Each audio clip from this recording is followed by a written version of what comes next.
Suốt đây bong vốn ngày nay dương màu chặt tròn từng ở khó nè chặt tròn chặt trâu mà xong mấy nhờ miền bong vốn chật hàng còn ảo ấy nè đấy dương cho hồi hời ấy mình cho hồi miền tầng tôi miền tầng thông ní tích cho lụa bạn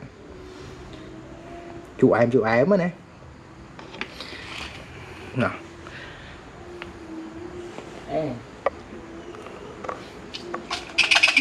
mình ti bật tìm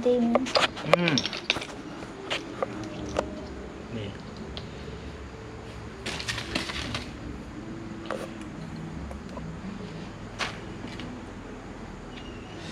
nè ông phôn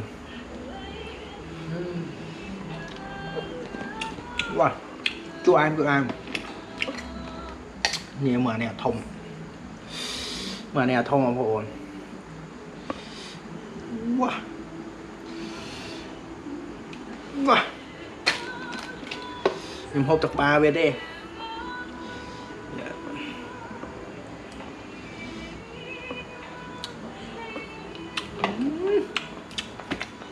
không hả chú em wow ăn không không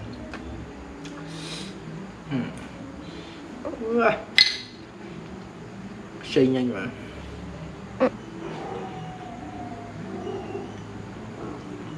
kìa mày trông nó lên